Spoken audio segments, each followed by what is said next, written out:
ഇടയ്ക്കിടയ്ക്ക് വൈറ്റി studio check ചെയ്തുകൊണ്ടേയിരിക്കണം കേട്ടോ. എങ്കിൽ മാത്രമേ നമുക്ക് വ്യൂസ് ആണെങ്കിലും സബാണെങ്കിലും ഒക്കെ കൂടി വരത്തുള്ളൂ. കാരണം പലതും അതിനുള്ളിൽ ഒളിഞ്ഞു കിടക്കുന്നുണ്ട്. ഹായ് ഫ്രണ്ട്സ്, എല്ലാവർക്കും പുതിയൊരു വീഡിയോയിലേക്ക് സ്വാഗതം. അപ്പോൾ ഇന്നത്തെ വീഡിയോ എന്ന് പറയുന്നത് വളരെ യൂസ്ഫുൾ ആയിട്ടുള്ളൊരു വീഡിയോ ആണ് കേട്ടോ. പ്രത്യേകിച്ച് ബിഗിനേഴ്സ് ആയിട്ടുള്ള യൂട്യൂബേഴ്സിന് കൂടുതൽ യൂസ്ഫുൾ ആയിരിക്കും. അപ്പോൾ എല്ലാവരും വീഡിയോ അവസാനം വരെ സ്കിപ്പ് ചെയ്യാതെ കാണണം. എങ്കിൽ മാത്രമേ നിങ്ങൾക്ക് പൂർണ്ണമായിട്ട് മനസ്സിലാക്കാൻ സാധിക്കുള്ളൂ. അപ്പോൾ നമ്മുടെ എല്ലാവരുടെയും പ്രശ്നമാണ് വ്യൂസ് ഇല്ല, സബില്ല, പിന്നെ വാച്ചവേഴ്സ് ആകുന്നില്ല എന്നതല്ലേ. ഏതൊരു വീഡിയോയ്ക്ക് താഴെ പോയി നോക്കിക്കഴിഞ്ഞാലും ഇങ്ങനെയുള്ള കമൻറ്റുകൾ കാണാൻ സാധിക്കും. അപ്പോൾ അതിനനുസരിച്ച് മറ്റുള്ളവർ കൂട്ടുകൂടുമ്പോൾ ഞങ്ങളുണ്ട്, നിങ്ങളുണ്ട് എന്നൊക്കെ പറഞ്ഞ് കാണാൻ സാധിക്കുന്നുണ്ട്. പക്ഷേ അങ്ങനെ ചെയ്യാൻ പാടില്ല. ഞാൻ വീണ്ടും വീണ്ടും പറയണം. പല പല വീഡിയോകളും ഞാൻ പറഞ്ഞിട്ടുണ്ട്. കാരണം നിങ്ങൾക്ക് അറിയത്തില്ല, ബിഗിനേഴ്സാണ്. അതുകൊണ്ടാണ് ഞാൻ എടുത്തെടുത്ത് പറയുന്നത്. അപ്പോൾ നമ്മൾ നേരായ മാർഗം സ്വീകരിച്ചുകൊണ്ട് വീഡിയോ ചെയ്യുക. എങ്കിൽ മാത്രം നമുക്ക് വ്യൂ കൗണ്ട് ആണെങ്കിലും സബാണെങ്കിലും പിന്നെ വാച്ചവേഴ്സ് ആണെങ്കിലും ഓർഗാനിക്കായിട്ട് കൂടി വരത്തുള്ളൂ. അത് നിങ്ങൾ പ്രത്യേകം ശ്രദ്ധിക്കണം.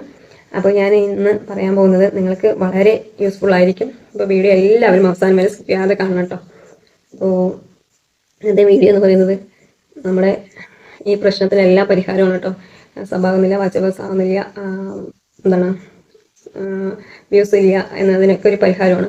നിങ്ങളിൽ തന്നെ ഉണ്ട് നിങ്ങളുടെ എന്താണ് ഇതിനുള്ള പരിഹാരം എന്ന് പറയുന്നത്. നിങ്ങളുടെ എല്ലാ ചോദ്യത്തിനുമുള്ള പരിഹാരം എന്ന് പറയുന്നത്. വീഡിയോ ഇഷ്ടപ്പെടുകയാണെന്ന് വെച്ചാൽ ലൈക്കും കമൻറ്റും ഷെയറും ഹൈപ്പും സബ്സ്ക്രൈബും കൂടെ ചെയ്യുക. അപ്പോൾ ഹൈപ്പ് എന്നത് പുതിയൊരു ഓപ്ഷനാണ്. അപ്പോൾ അറിയാത്തവർക്ക് ഞാൻ ഒന്ന് പറഞ്ഞുതരാം. നമ്മുടെ കമൻറ്റ് സെക്ഷനിൽ ഫസ്റ്റ് കമൻറ്റിൻ്റെ സൈഡായിട്ട് ഡോട്ട് ഉണ്ടാവും. അല്ലെങ്കിൽ ലൈക്ക്, കമൻറ്റ്, ഷെയർ സെക്ഷനിലുണ്ടല്ലോ. അവിടെ സൂപ്പർ താങ്ക്സിൻ്റെ തൊട്ടടുത്തായിട്ട് ഹൈപ്പ് എന്ന ചിഹ്നവും ഹൈപ്പും കാണും. അതിൽ ക്ലിക്ക് ചെയ്യാന്ന് വെച്ചാലും ഹൈപ്പ് ചെയ്യാൻ പറ്റും. ഹൈപ്പ് ചെയ്താലുള്ള ഗുണം എന്ന് പറയുന്നത് നമുക്ക് ഹൈപ്പിംഗ് പോയിന്റ് കൂടിക്കഴിഞ്ഞാൽ നല്ല വ്യൂസ് കൂടി വരാൻ സാധ്യതയുണ്ട്. അപ്പോൾ നിങ്ങളും നിങ്ങളുടെ ചാനലിൽ എല്ലാവരോടും ഹൈപ്പ് ചെയ്യുക എന്ന് പറയുക. കാരണം അതൊരു പുതിയ അപ്ഡേറ്റ് ആണ്, പലർക്കും അറിയത്തില്ല. അതുകൊണ്ടാണ് വീണ്ടും വീണ്ടും എടുത്ത് പറയുന്നത്. അപ്പോൾ വീഡിയോ ഇഷ്ടപ്പെടുകയാണെന്ന് വെച്ചാൽ ഈ വീഡിയോയ്ക്ക് ഒരു ഹൈപ്പ് തരിക. പിന്നെ ഒരു കാര്യം പറയാനുള്ളത്, ഇതിനു മുമ്പ് ഞാൻ ഏകദേശം 64 യൂട്യൂബ് ടിപ്സ് വീഡിയോകൾ ചെയ്തിട്ടുണ്ട് കേട്ടോ. അപ്പോൾ അതെല്ലാം ചേർത്ത് ഞാൻ പ്ലേലിസ്റ്റ് ആക്കി ക്രിയേറ്റ് ചെയ്ത് വെച്ചിട്ടുണ്ട്. അതിൻ്റെ ലിങ്ക് ഞാൻ കമൻറ്റ് ബോക്സിൽ പിൻ ചെയ്ത് വെക്കും. അപ്പോൾ തുടക്കക്കാർക്കാണ് കൂടുതലും യൂസ്ഫുൾ ആയിരിക്കുക. അപ്പോൾ നമ്മുടെ ടോപ്പിക്കിലേക്ക് പോകാം. നമ്മൾ വൈറ്റി സ്റ്റുഡിയോ ഓപ്പൺ ചെയ്ത് കഴിഞ്ഞാൽ പല സെറ്റിങ്സും നമുക്ക് കാണാൻ സാധിക്കൂലേ.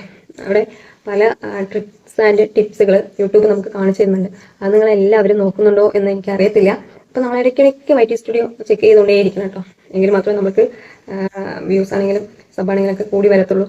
കാരണം പലതും അതിനുള്ളിൽ ഒളിഞ്ഞു കിടക്കുന്നുണ്ട്. അപ്പോൾ ഇപ്പം നമ്മൾ വൈറ്റി സ്റ്റുഡിയോ ഓപ്പൺ ചെയ്യുന്നു. അതിൽ അനലിറ്റിക്സ് എന്ന ഭാഗമുണ്ട്, അതേപോലെ ഓഡിയൻസ് എന്ന ഭാഗമുണ്ട്. ഇത് രണ്ടുമാണ് നമുക്ക് മെയിനായിട്ട് എന്താ പറയുക, വ്യൂസും സബും എല്ലാം തരുന്നൊരു ഭാഗം എന്ന് പറയുന്നത്. ഒളിഞ്ഞിരിക്കുകയാണ് അതിനുള്ളിൽ കേട്ടോ. അപ്പോൾ അത് എങ്ങനെയാണെന്ന് വെച്ചാൽ, ഇപ്പോൾ എൻ്റെ വീഡിയോ അല്ലെങ്കിൽ നിങ്ങളുടെ വീഡിയോ ആയിക്കോട്ടെ. അപ്പോൾ നിങ്ങളുടെ വീഡിയോ ഉദാഹരണം ഞാൻ പറയാം. അപ്പോൾ നിങ്ങളുടെ വീഡിയോ നിങ്ങളൊരു വീഡിയോ അപ്ലോഡ് ചെയ്തു എന്ന് വിചാരിക്കട്ടെ. ആ വീഡിയോ ആരൊക്കെ കാണുന്നു എന്നൊക്കെ നമുക്ക് അനലിറ്റിക്സിൽ പോയി കഴിഞ്ഞാൽ നമുക്ക് കാണാൻ സാധിക്കും. അനലിറ്റിക്സ് മീൻസ് ഓഡിയൻസിൻ്റെ ബേസിൽ നോക്കിക്കഴിഞ്ഞാൽ കാണാൻ സാധിക്കും. അങ്ങനെ അതേപോലെ നമ്മുടെ വീഡിയോ കാണുന്നവർ മറ്റുള്ളവരുടെ ആരുടെയൊക്കെയാണ് വീഡിയോ കാണുന്നത് എന്നതും നമുക്ക് ഓഡിയൻസിൻ്റെ ഇതിൽ പോയി കഴിഞ്ഞാൽ അറിയാൻ സാധിക്കും. അപ്പോൾ അതുകൊണ്ടുള്ള നമുക്ക് ഗുണമെന്ന് പറഞ്ഞാൽ, മറ്റുള്ളവരുടെ ചാനലിൽ ഏതൊക്കെ വീഡിയോ ആണ് നല്ല റീച്ചിലെത്തി നിൽക്കുന്നത്, അപ്പം നമുക്കത് പോയി നോക്കിയിട്ട് എങ്ങനെയാണ് അതിലേക്ക് നല്ല വ്യൂസ് വന്നിരിക്കുന്നത് എന്ന് നമുക്ക് അറിയാൻ സാധിക്കും. അപ്പോൾ നമ്മൾക്ക് അതുപോലെയുള്ള വീഡിയോസ് നമ്മുടെ ചാനലിൽ ചെയ്യാൻ പറ്റും. അങ്ങനെ ചെയ്ത് കഴിഞ്ഞാൽ നമുക്ക് നല്ല വ്യൂസും സബും വാച്ചവേഴ്സും പെട്ടെന്ന് തന്നെ കൂടി വരും. ഇത് വലിയൊരു ഇതാണ് കേട്ടോ, ട്രിക്കാണ്. അത് നിങ്ങൾ എല്ലാവരും മനസ്സിലാക്കിയിരിക്കണം. കാരണം നമ്മുടെ ചാനൽ കാണുന്നവർക്ക് മറ്റുള്ളവരുടെ ഏതൊക്കെ ചാനലിലുള്ള വീഡിയോസാണ് ഇഷ്ടപ്പെടുന്നത് എന്ന് നമുക്ക് ഇതിലൂടെ അറിയാൻ പറ്റും. അപ്പോൾ അതേ ടേസ്റ്റിലാകുമ്പോൾ നമുക്ക് നല്ല വ്യൂസ് കൂടി വരാൻ സാധ്യതയുണ്ട്. അപ്പോൾ ഇതെല്ലാവരും ഒന്ന് ട്രൈ ചെയ്ത് നോക്കണം. ഇതെങ്ങനെ എന്ന് അറിയാത്തവർക്ക് ഞാൻ സ്ക്രീൻ റെക്കോർഡ് സഹിതം വൈറ്റി സ്റ്റുഡിയോയിൽ പോയിട്ട് കാണിച്ചു തരാം. എങ്ങനെയാണ് നോക്കേണ്ടതെന്ന് പലർക്കും അറിയത്തില്ല. കാരണം എല്ലാവരും ബിഗിനേഴ്സാണ്. എൻ്റെ ചാനലിൽ കാണുന്നവർ എനിക്കറിയാം. അപ്പോൾ അവർക്ക് ഇതൊന്നും അറിയത്തില്ല. അപ്പം പല ട്രിക്സ് ആൻഡ് ടിപ്സുകളും നമുക്ക് യൂട്യൂബ് തന്നെ കാണിച്ചു തരുന്നുണ്ട്, എല്ലാം കൂടി വരാൻ വേണ്ടിയിട്ട്. ഞാൻ വീണ്ടും വീണ്ടും എടുത്ത് പറയുന്നത്, നിങ്ങൾക്ക് ഇതൊന്നും അറിയത്തില്ല. അതുകൊണ്ടാണ് ഞാൻ ഇങ്ങനെ പറഞ്ഞുകൊണ്ടിരിക്കുന്നത്. അപ്പോൾ പല കോണുകളിലും ഓരോ ടിപ്സുകളും ട്രിക്സും ഒളിഞ്ഞു കിടക്കുന്നുണ്ട്. അപ്പോൾ നമ്മളത് ശരിയായി ഉപയോഗപ്പെടുത്തിയാൽ മാത്രമേ നമുക്ക് കൂടുതൽ എന്താണ് വ്യൂസും സബൊക്കെ വരാൻ സാധ്യതയുള്ളൂ. അപ്പോൾ അത് നിങ്ങൾ പ്രത്യേകം ശ്രദ്ധിക്കണം. ഓരോ വീഡിയോയിൽ നിന്നും നമുക്ക് ചിലപ്പോൾ ഓരോ ടിപ്സുകളായിരിക്കും കിട്ടുന്നത്. നമ്മൾ പല പല വീഡിയോകൾ കാണുമല്ലേ. നമുക്ക് എല്ലാ വീഡിയോയിലും നിന്നും എല്ലാ കാര്യങ്ങളും കിട്ടിയെന്ന് വരില്ല. ഒരു വീഡിയോയിൽ നിന്ന് കുറച്ച് കാര്യങ്ങൾ കിട്ടും, ചിലപ്പോൾ അടുത്ത വീഡിയോയിൽ നിന്ന് കുറച്ച് കാര്യങ്ങൾ കിട്ടും. നമുക്ക് കിട്ടിയതും ചിലപ്പോൾ മനസ്സിലാകണമെന്നില്ല. എങ്ങനെയാണ് പ്രയോജനപ്പെടുത്തേണ്ടത് നമുക്കറിയത്തില്ല. നമ്മൾ പല പല വീഡിയോകൾ കാണില്ലേ. ഇപ്പോൾ ഞാൻ തന്നെ പലതും പറയും, നിങ്ങൾക്ക് എല്ലാം മനസ്സിലാകണമെന്നില്ല. ചിലപ്പോൾ ഒരു വീഡിയോ ആയിരിക്കും മനസ്സിലാകുക, ഒരാൾക്കൊരു വീഡിയോ ആണെങ്കിൽ അടുത്ത ആൾക്ക് വേറൊരു വീഡിയോ ആയിരിക്കും മനസ്സിലാകുക. അപ്പോൾ പലരുടെയും മെൻറ്റാലിറ്റി വ്യത്യാസമാണ്, അപ്പോൾ അവരുടെ ടേസ്റ്റും വ്യത്യാസമാണ്. അപ്പോൾ എന്താ പറയുക, മനസ്സിലാക്കിയെടുക്കുന്ന വിധവും വ്യത്യാസമാണ്. അപ്പോൾ നിങ്ങൾ യുക്തിപൂർവ്വം മറ്റുള്ള നിങ്ങളുടെ പോലെയുള്ള ചാനലുകൾ കണ്ട് അവരുടെ ഹൈ ക്വാളിറ്റി ഈ വീഡിയോസ് നല്ല വൈറലായിരിക്കുന്ന റീസെൻ്റ്ലി ഉള്ള വീഡിയോസ് നോക്കുക. എന്നിട്ട് അതേപോലെയുള്ള വീഡിയോകൾ നിങ്ങൾ ക്രിയേറ്റ് ചെയ്ത് ചെയ്യാൻ നോക്കുക. അപ്പോൾ നിങ്ങൾക്ക് തീർച്ചയായിട്ടും വീഡിയോ വൈറലാക്കാൻ പറ്റും. അതിലൂടെ തന്നെ നിങ്ങൾക്ക് മോണിറ്റൈസേഷനും ആക്കിയെടുക്കാൻ സാധിക്കും. അപ്പോൾ ഞാൻ വീണ്ടും വീണ്ടും പറയുന്നില്ല. അപ്പോൾ നമുക്ക് നേരെ സ്ക്രീൻ റെക്കോർഡിലേക്ക് പോയി ഇതെവിടെയാണ് എങ്ങനെയാണ് കാണുന്നത് എന്ന് മനസ്സിലാക്കിയിട്ട് വരാം. ഓക്കെ, അപ്പോൾ നമുക്ക് നേരെ സ്ക്രീൻ റെക്കോർഡിലേക്ക് പോകാം.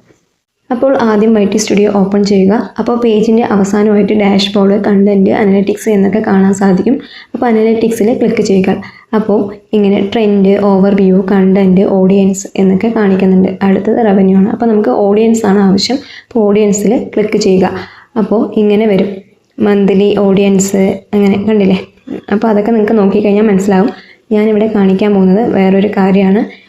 പോപ്പുലർ വിത്ത് ന്യൂ വ്യൂവേഴ്സ്, അതൊക്കെ ഏതിനാണ് കൂടുതൽ വ്യൂസ് വന്നിരിക്കുന്നത് ഒക്കെയാണ് കാണിക്കുന്നത്. പിന്നെ ടൈമൊക്കെയാണ്, ഏതൊക്കെ തരത്തിലുള്ള ഓഡിയൻസാണ് ഏജിൻ്റെ ബേസിൽ കാണിക്കുന്നുണ്ട്. പിന്നെ ഏറ്റവും അടിയിലായിട്ട് ഇങ്ങനെ സ്ക്രോൾ ചെയ്ത് വരുമ്പോൾ വാട്ട് യുവർ ഓഡിയൻസ് വാച്ചസ്, നമ്മുടെ ഓഡിയൻസ്, നമ്മുടെ ചാനൽ കാണുന്ന ഓഡിയൻസ് മറ്റുള്ളവരുടെ ഏതൊക്കെ വീഡിയോ ആണ് കണ്ടിരിക്കുന്നത് എന്ന് ഇത് കാണിച്ചു തരികയാണ്. 7 ദിവസം, ലാസ്റ്റ് 7 ദിവസത്തിനുള്ളിൽ ഏതൊക്കെ വീഡിയോസാണ് കണ്ടിരിക്കുന്നതെന്നാണ് കാണിച്ചിരുന്നത്. അപ്പോൾ 1, 2, 3, 4, 5 വീഡിയോസ് കണ്ടിട്ടുണ്ട്. ആരുടെയൊക്കെയാണ്? ഷിജോ എബ്രഹാം സാറിൻ്റെ വീഡിയോ കണ്ടിട്ടുണ്ട്. പിന്നെ സാബു ടോക്സ് അതിൻ്റെ വീഡിയോ കണ്ടിട്ടുണ്ട്. പിന്നെ 2-3 വീഡിയോ കൂടെ കണ്ടിട്ടുണ്ട് കേട്ടോ. അപ്പോൾ നമ്മുടെ ഓഡിയൻസ് ഇത്ര പേരിൻ്റെ വീഡിയോ ആണ് കണ്ടിരിക്കുന്നത്. പിന്നെ ഏത് ചാനലിലൊക്കെയാണ് ലാസ്റ്റ് 28 ഡേയ്സിൽ നമ്മുടെ ഓഡിയൻസ് പോയി വാച്ച് ചെയ്തിരിക്കുന്നതെന്ന് കാണാൻ പറ്റും. ആദ്യം ഷിജോ എബ്രഹാം സാറ്, പിന്നെ AVS യൂട്യൂബ്, പിന്നെ J4 Plug, പിന്നെ 2 എണ്ണം കൂടി ഉണ്ട് കേട്ടോ.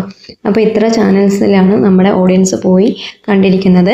അപ്പോൾ ഇതുപോലെ നിങ്ങളുടെ YT സ്റ്റുഡിയോ ഓപ്പൺ ചെയ്ത് കഴിഞ്ഞാൽ നിങ്ങൾക്ക് മനസ്സിലാക്കാൻ സാധിക്കും ഏതൊക്കെ ചാനലാണ് കണ്ടിരിക്കുന്നത്, ഏതൊക്കെ വീഡിയോസാണ് നിങ്ങളുടെ ഓഡിയൻസ് വാച്ച് ചെയ്തിരിക്കുന്നത് എന്ന്. അപ്പോൾ നിങ്ങളുടെ ഓഡിയൻസ് ഏത് തരത്തിലുള്ള വീഡിയോസാണ് ഇഷ്ടപ്പെടുന്നതെന്ന് നിങ്ങൾക്കും ഇതുപോലെ അറിയാൻ സാധിക്കും. അപ്പോൾ അങ്ങനത്തെ വീഡിയോ അപ്ലോഡ് ചെയ്യുക. ഓക്കെ, അപ്പോൾ വീഡിയോയിൽ പറഞ്ഞ കാര്യങ്ങൾ എല്ലാവർക്കും മനസ്സിലായെന്ന് വിചാരിക്കുന്നു. എന്തെങ്കിലും ഡൗട്ടും കാര്യങ്ങളുണ്ടെങ്കിൽ കമൻറ്റ് ബോക്സിൽ അറിയിക്കാന്ന് വെച്ചാൽ ഞാൻ അതിന് റിപ്ലൈ തരുന്നതായിരിക്കും.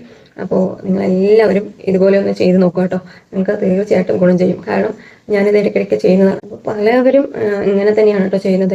ഇപ്പോൾ നമ്മൾ സിനിമ തന്നെ കണ്ടിട്ടില്ലേ, ഒരു നല്ല സിനിമ എടുത്തു കഴിഞ്ഞാൽ മറ്റുള്ളവർ അതിനെ റീക്രിയേറ്റ് ചെയ്യാറുണ്ടല്ലേ. അതേപോലെയുള്ള വേറെ സിനിമ എടുക്കാറുണ്ട്. ഇപ്പോൾ പഴയ കാലത്തൊക്കെ ഒരു കുടുംബചിത്രം മോഹൻലാൽ എടുത്തു കഴിഞ്ഞാൽ മമ്മൂട്ടി അതുപോലെയുള്ള കുടുംബചിത്രം എടുക്കും, സുരേഷ് ഗോപി, ജയറാം അങ്ങനെ എടുക്കും. അതുപോലെ തന്നെയാണ് നമ്മൾ ഏത് രംഗത്തും നമുക്ക് വൈറലാകണം അല്ലെങ്കിൽ മുമ്പോട്ട് വരുന്നുണ്ടെങ്കിൽ ഇപ്പോൾ ഒരാളെ ചെയ്ത് കഴിഞ്ഞിട്ട് കോപ്പി അടിക്കുകയല്ല, അതേപോലെയുള്ള റീസെൻ്റായിട്ട് ചെയ്യുകയാണെന്ന് വെച്ചാൽ നമുക്ക് വൈറലാക്കാൻ സാധിക്കും. അപ്പോൾ നിങ്ങളങ്ങനെ ഒന്ന് നോക്കുക. എന്ത് ചെയ്തിട്ടും വീഡിയോസിന് വ്യൂസ് ഇല്ല, സബില്ല, വാച്ചവേഴ്സ് ഇല്ല എന്ന് പറയുന്നവർ ഈ ട്രിക്കും കൂടെ ഒന്ന് ചെയ്ത് നോക്കുക. നിങ്ങൾക്ക് തീർച്ചയായിട്ടും ഗുണം ചെയ്യുമെന്ന് ഞാൻ പറയുന്നു. അപ്പോൾ ഒരു ചെറിയ വീഡിയോ ആണ്. വീഡിയോ ഇഷ്ടപ്പെടുകയാണെന്ന് വെച്ചാൽ ലൈക്കും കമൻറ്റും ഷെയറും ഹൈപ്പും സബ്സ്ക്രൈബും കൂടെ ചെയ്യുക. അപ്പോൾ ഈ വീഡിയോ ഇഷ്ടമാണെന്ന് വെച്ചാൽ എല്ലാവരും ഈ വീഡിയോയ്ക്ക് ഒരു ഹൈപ്പ് തരാൻ നോക്കുക. അപ്പോൾ ഇത്രയൊക്കെ ഉള്ളൂ കേട്ടോ. അപ്പോൾ പുതിയൊരു വീഡിയോ ആയിട്ട് കാണുന്നവരായിരിക്കും. Okay, bye, thank U.